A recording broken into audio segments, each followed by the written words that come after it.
Yes, hello once again, and welcome back to Classic Dirt Bike TV, and of course to our continuing series of looking at these German Maicos. Now, once again, thanks for all of your positive comments regarding my video postings. It's nice to know that people out there are enjoying some of the work that I'm currently putting together. So once again, thanks to all of the people out there for your comments, and of course for subscribing to CDB TV. So anyway, let's get down to our next episode in our Mega Maicos series of videos. So let's get down to business and jump straight into our first machine. And so first up in this part 3 episode of Mega Maicos is this almost stock 1977 AW250, which is a bike that I filmed some years back, and you don't find many of these old AWs in this kind of condition these days, and this featured example here is without doubt a little gem. Now, these 1977 bikes were produced during a time when the German Maico factory were already established as one of the key motocross manufacturers in Europe, and they had already had a string of titles and European race wins to their credit. So this 1977 AW was an upgraded version of the previous and generally successful 1976 bike. Although when I say that this was an upgraded version of the previous year's bike, that's not entirely true, because although there were a few minor changes on this 77 model, Maico basically still stayed with her tried and tested frame and engine designs. But it's said that this bright red colour scheme on the chassis was also new for 77, and the frame had already proven itself on previous models, so Maico saw absolutely no need to make changes to something that was already tried and tested, although I'm pretty sure that there were a few chassis strengthening improvements done on this brand new 77 frame. And in terms of the overall package on these 250 Maicos for that year, this was still a fantastic little bike. So as we move on to the engine, which was a single cylinder 2-stroke piston port motor that I think, as I remember, had a bore of 67mm and a stroke of around 70mm, but they say that the transfer ports were made a little smaller on this 77 engine to increase the velocity of the fuel-air mixture into that cylinder. Now, also new on the 77's motor was an upgraded V54 Bing carburetor, and these old Bings were about as good as any Japanese equivalent, as long as you took the time to set them up and jet them properly. And if that initial prep work was done correctly, then horsepower certainly wasn't a problem for the mighty Bing. But on the transmission side, the motor still had the 5-speed gearbox and the usual clutch with the sometimes troublesome primary chain to connect the transmission onto that crankshaft. But again, as far as I can remember, these Maico motors still had the old points contact breaker type of ignition system to provide the sparks, which for its day wasn't exactly super efficient, but this was of course the technology of its time, and subsequent Maico models would eventually change to the electronic motoplat ignition systems. And so moving on to the 77's front end, which had been extended for this year's model, and these front forks now gained another inch of travel to take it to 9.5 inches of movement, which gave the bike quite long legs for a smaller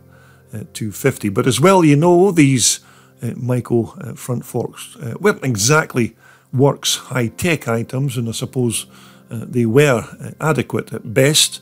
although unless you were a top Grand Prix superstar, then these front suspension units were probably good enough for your average club rider. Now, back in 1977, I'm pretty sure that it was a pair of basic girdling dampers that were bolted onto these 250s at the factory, and at first glance it certainly looks like the shocks that are fitted on our bike could even be a pair of those old girdling dampers, but compared to our modern day suspension systems that we have nowadays, these old school dampers are agricultural at best. But certainly no mistaking these AW alloy fuel tanks with their instantly recognisable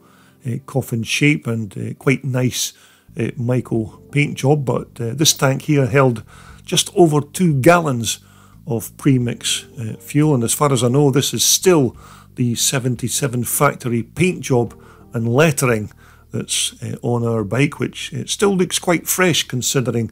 it's now 46 years old. And of course that fuel cap on the top, it was usually just a twist down and lock affair. Now again, also for 1977, there were 2 different types of seats that you could have fitted onto your Maico in that year. One had a slim fit, while the other had much more padding if you needed a better ride to make up for the lack of suspension movement at the back. But both of them were still adequate and quite fit for purpose, but it was quite handy being able to have a choice. And even the controls and the handlebars on our bike look like the stock original items, and once again it's very rare to see one of these older AWs with so many original parts still bolted onto it after all of these years. And once again, the motors underslung expansion chambers, it still looks like the 77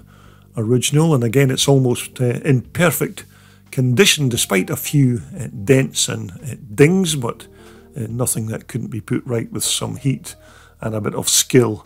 in the workshop. But as I said, quite unusual to see these old original parts on such an antique motocross machine. But as far as I know, since these video clips and pictures were taken of this bike, it's now been sold, and it looks slightly different than it does in these pictures now, but thankfully it's just cosmetic changes that have been done to the bike, because it would be such a shame to ruin such a good example of one of these iconic 1977 AW 250s. So anyhow, as we just fast forward 30 years or so, we'll now take a look at a couple of quite nice Bill Brown 490s that I came across at Farley Castle some years ago. And when you look at just how stunning these big 490s look, it makes you think that maybe these are the bikes that Maico should have made back in the early 1980s. Now, of course, these 490s are nothing like the old Mega 2s from 1981, but basically Wulfsport's taken the old 81 design and then refined it with some new trick parts, although it still uses much the same frame design, motor and front forks from the older Mega 2s, and most of the other bolt-ons are remanufactured Wulfsport items. But as you can see, this reed valve motor has its old Bing carburetor, and the alloy airbox is once again a custom made item to replace what would have been a plastic part from back in 1981. But some of the other accessories, like the new exhaust expansion chamber, these gold anodized alloy ignition cover and rear brake pedal, are all parts from Bill Brown's mountain of Maico replacement items, and even the rear RPM piggyback shocks and alloy swing arm are once more components that are manufactured specifically for Wulfsport. So maybe if you're in the need of some nice trick parts to customise your tired looking Maico, or indeed if you're in the market for new old stock parts for your ageing Maico, then Wulfsport are certainly another good contact for bits and pieces, because you have to remember when the German Maico factory closed its doors all those years ago, Bill Brown bought 60 tons of their original factory parts. So you can imagine that he still has maybe one or two bits and pieces rusting away in boxes at Wulfsport HQ at Lily Hall. But certainly these pair of bikes here are a superb upgrade on what was originally a fantastic race bike from the early 1980s. Okay, and so our next featured Maico machine is Andrew Kennard's 1974 400, which again isn't a stock original bike from that year, which is a theme that you'll find repeating itself as we show more and more of these German bikes in the coming weeks and months, because as I said, it's almost impossible nowadays to find an original Maico bike with all of its factory parts still in place. But once again, these piston port 400s were again good engines for an early 1970s design, and although Andrew's bike here has more upgrades bolted onto it, it's still in keeping with the spirit of pre-1975 racing, and you can see that Andrew's still keeping the faith with his original Bing carburetor that was fixed to the motor in 1974. Now, more customization on this 400 Maico, with the bike's chassis being treated to some nice shiny chrome, which isn't something that you see every day, but still it gives the bike a little bit more bling while it's sitting here in the paddock. And once again, the traditional AW alloy fuel tank with its locking Monza style fuel cap there on the top. And this gas tank of Andrew's appears to be a 1974 original and not one of those remanufactured copies that you can now obtain. And once more, we have the hardy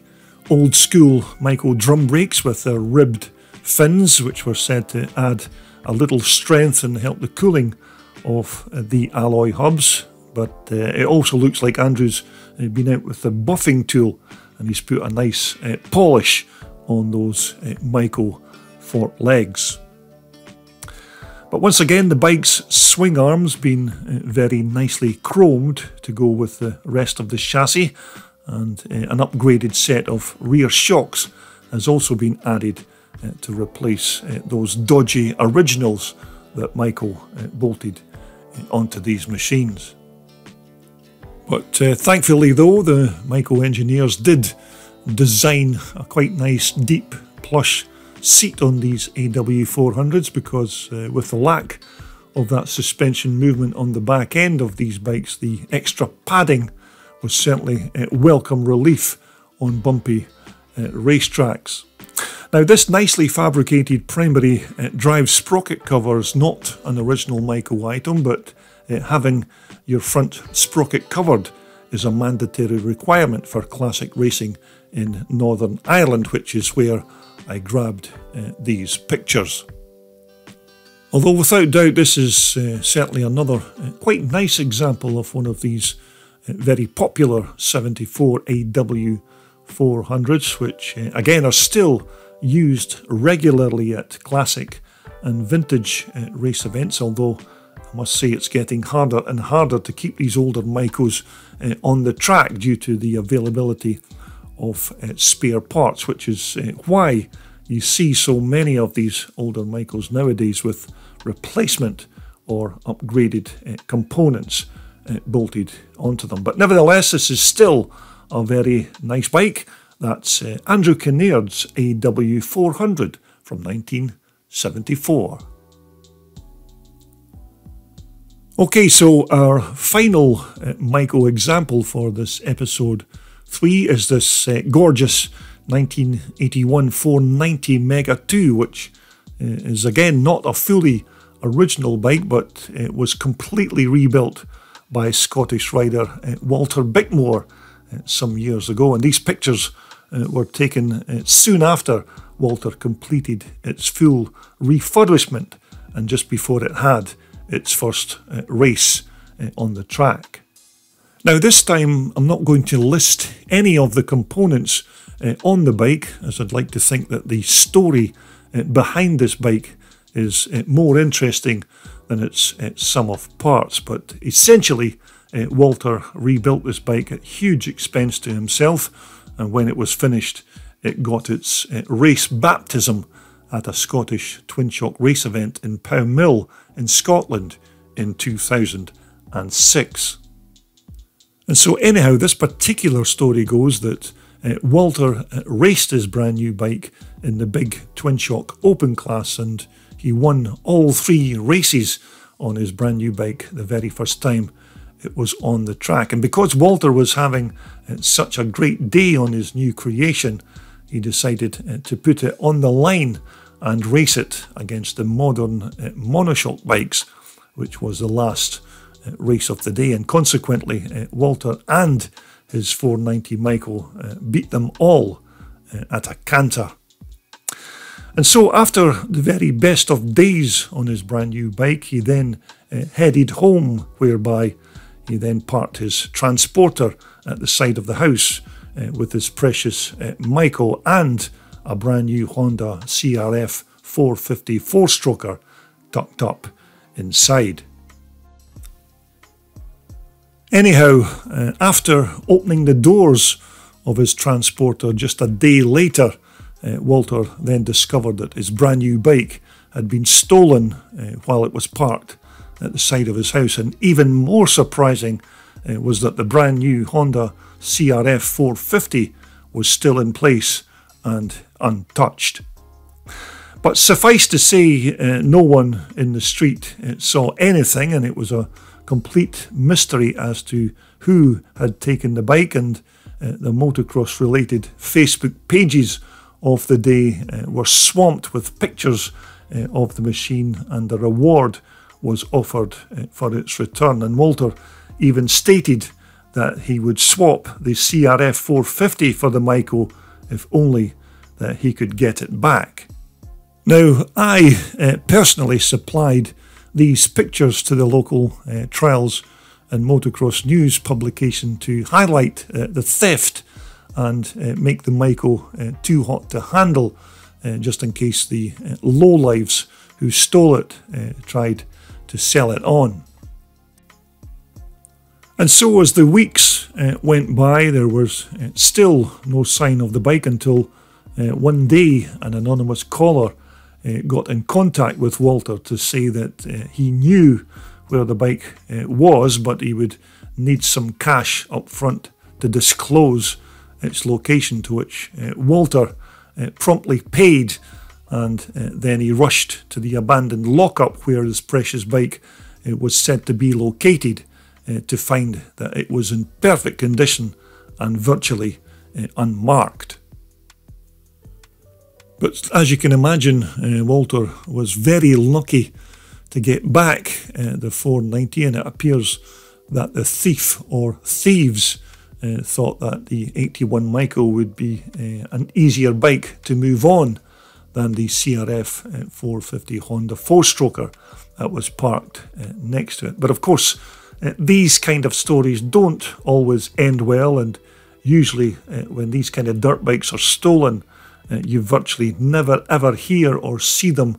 again, but the theft of this bike did have a very high profile on the internet, in the papers and other motorcycle publications of that time, which made it very hot property for someone to sell or even strip down for parts. So in this particular case, Walter did retrieve his precious Maico, and it's little wonder that those sticky fingered thieves took it upon themselves to steal it, because it is such a beautiful looking bike, and for me one of the nicest examples I've seen in quite a while. Well, there you go. I do hope you enjoyed that latest collection of German Maicos from our Mega Maicos episode 3. We will of course be showing you more of these German machines in forthcoming videos when we do episode 4. But coming up in my next video posting, we're going to take a look at a quite rare Italian machine from the early 1980s. So when we return to CDB TV, we'll be taking a look at this lovely 1982 TGM 125. Now this is not a restored bike, this is a brand new unused machine from 1982. So we'll be taking a look at this beautiful bike when we return to CDB TV. But until then, of course, everybody out there, continue to be safe and well when you're riding those old vintage dirt bikes. Until the next time, it's goodbye for now.